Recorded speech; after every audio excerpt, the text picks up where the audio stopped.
Buenos días, querida familia. Nos reunimos nuevamente alrededor de la palabra del Señor en este viernes de la 28ª semana del tiempo ordinario.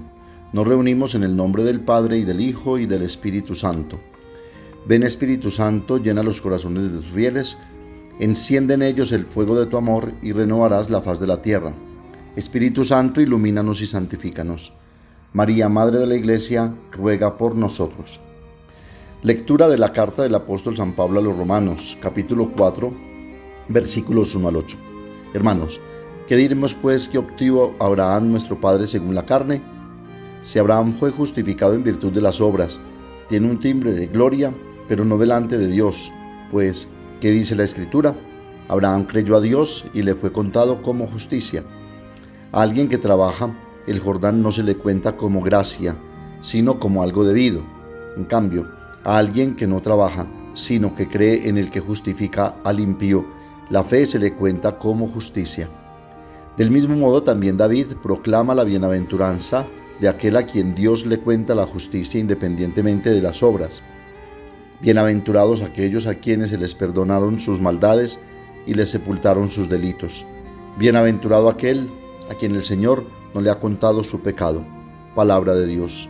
Salmo 32 o 31. Tú eres mi refugio, me rodeas de cantos de liberación. Dichoso el que está absuelto de su culpa, a quien le han sepultado su pecado. Dichoso el hombre a quien el Señor no le apunta el delito, y en cuyo espíritu no hay engaño. Había pecado, lo reconocí, no te encubrí mi delito. Propuse, confesaré al Señor mi culpa, y tú perdonaste mi culpa y mi pecado. Alégrense justos y gocen con el Señor, aclámenlo los de corazón sincero. Lectura del Santo Evangelio según San Lucas, capítulo 12, versículos 1 al 7. En aquel tiempo miles y miles de personas se agolpaban. Jesús empezó a hablar dirigiéndose primero a sus discípulos. Cuidado con la levadura de los fariseos, que es la hipocresía, pues nada hay encubierto que no llegue a descubrirse, ni nada escondido que no llegue a saberse. Por eso lo que digan en la oscuridad será oído a plena luz, y lo que digan al oído en las recámaras se pregonará desde la azotea. Testimonio valiente, sin temor. A ustedes les digo, amigos míos, no tengan miedo a los que matan el cuerpo y después de esto no pueden hacer más. Les voy a enseñar a quién tienen que temer. Teman al que después de la muerte tiene poder para arrojar a la gehenna. Y a ese tienen que temer. Se lo digo yo, no se venden 5 pájaros por 2 céntimos, pues ni de uno solo de ellos se olvida Dios. Más aún, hasta los cabellos de su cabeza están contados. No tengan miedo, valen más que muchos pájaros. Palabra del Señor. En la tradición judía, Abraham era considerado como el padre de la obediencia en la fe, el hombre justo por excelencia. Pues como decíamos ayer, ser justo significa dejarse ajustar por el proyecto de Dios. Es obedecer sin reparos, ya que no dudó en ofrecer el sacrificio de su único hijo a Dios. Pablo no tiene dudas. Abraham fue justificado antes de ofrecer a Isaac en sacrificio, porque estaba justificado por su fe en la promesa de Dios. De hecho, esperaba contra toda esperanza. Solo la fe justifica, es decir, santifica ante Dios, fuente de toda santidad y justicia. San Pablo escribe, ¿qué dice la Escritura? Abraham tuvo fe en Dios y esto le fue contado por justicia. Pablo continúa su argumento. La gratuidad de la justicia que Dios da a quienes tienen fe en Él es aún más evidente cuando se trata de un pecador.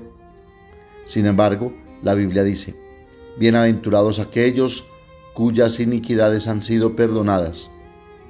Para salvarse se trata pues de adherirse con un acto de fe a Dios, a su don gratuito, a la justicia divina que nos purifica y nos hace pecadores perdonados.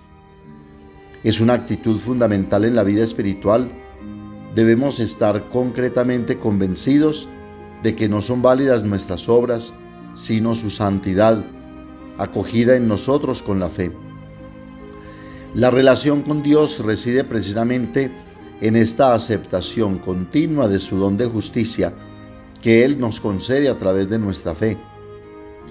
En consecuencia, también vendrán las obras, pero entonces serán obras de fe, obras que por su gracia podemos realizar, porque Él nos las ha preparado.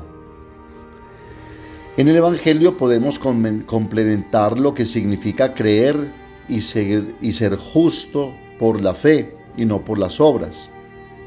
Pues muchas veces las obras que tienen apariencia de buenas y piadosas no corresponden con una fe verdadera y auténticamente cristianas y evangélicas, pues corresponden más a lo externo que a lo que verdaderamente transforma el corazón, lo de adentro.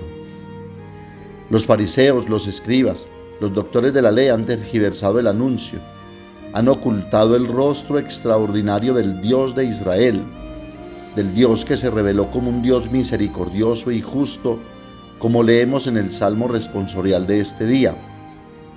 Dichoso el que está absuelto de su culpa, a quien le han sepultado su pecado. Dichoso el hombre a quien el Señor no le apunta el delito y en cuyo espíritu no hay engaño. De una forma u otra, los fariseos se han distanciado de Dios y, lo que es peor, han distanciado al pueblo de Dios, porque no han revelado al Dios verdadero. De este modo, ni entran ellos, ni dejan entrar a los que quieran.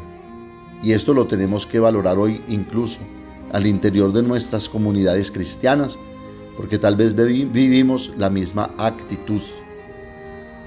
Como vemos, nadie reconoce a Jesús como profeta. Al contrario, todo hace pensar que harán como hicieron los padres con los otros profetas, y que de hecho lo hicieron. Primero los mataron, luego sus hijos les dedicaron hermosos monumentos. Pero nadie está perdido, nadie está excluido del plan salvador de Dios. Ellos también pueden convertirse, escuchar la vibrante palabra del Nazareno y cambiar, porque esa es la invitación perentoria de Jesús, el llamado constante a la conversión del corazón. Pero para cambiar debemos abandonar la hipocresía, que, como sabemos en su etimología, según el término griego, significa usar una máscara para representar un papel en una obra teatral. Quitar la máscara que han usado y admitir honestamente sus limitaciones. No, nada de eso está sucediendo. En efecto, los fariseos, los escribas y los doctores de la ley, en breve también la clase sacerdotal y los saduceos, deciden eliminar a Jesús. El discípulo está llamado a imitar al Maestro sin miedo, a ser auténtico, a no ceder a la hipocresía, es decir, a la falsedad interna que siempre está mal, incluso si es devota. Esto es aterrador y puede tener consecuencias impredecibles. Pero no debemos temer. Somos preciosos a los ojos del Dios que ama a los gorriones y se preocupa de lo más mínimo para hacerlo florecer todo. ¿Cuántas cosas cambiarían si lo que llevamos en el corazón fuera visible para todos? Quizás muchos de nosotros perderíamos prestigio y buena fama, pero seríamos libres y felices. Quizás deberíamos reconciliar el interior con el exterior, lo que pensamos con lo que decimos, lo que llevamos dentro con las decisiones que tomamos fuera. Como vemos en el Evangelio, la gente se apiñaba alrededor de Jesús al punto de pisarse los unos a los otros. Y eso, como vemos también, no halagaba a Jesús, porque seguramente percibía que no había un seguimiento sincero y auténtico, sino motivaciones interesadas, mezquinas y utilitaristas. La hipocresía de la que habla Jesús es esa simulación que al final nos reclama como única víctima. Quienes usan demasiado una máscara eventualmente olvidan quiénes son realmente y viven con el temor de que alguien los descubra, les obligue a quitarla y tal vez saque a relucir todo el vacío que tienen dentro, que impide ver en cambio toda la belleza que sí hay dentro de nosotros. Sería oportuno y necesario volver a creer en lo bello que somos por dentro, pues somos imagen y semejanza de Dios y por eso nos atrae todo lo bello. Es necesario ser auténticos, sin impostaciones ni apariencias viviendo una profunda experiencia de amor de Dios y a los hermanos.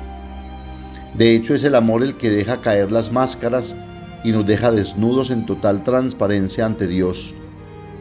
Pero amar es saber que hay alguien que se preocupa por nosotros, tal como nos asegura Jesús. Demos gracias al amor del Señor que solo nos pide que nos dejemos salvar, que Él nos cuide y pidámosle que aumente nuestra fe y nos ayude a quitarnos las máscaras de la hipocresía y de la falta de libertad. La Santísima Virgen María nos ayuda a vivir profundamente nuestra fe, buscando a Jesús sinceramente, sin hipocresías ni dobleces. Amén. Padre nuestro que estás en el cielo, santificado sea tu nombre. Venga a nosotros tu reino, hágase tu voluntad en la tierra como en el cielo.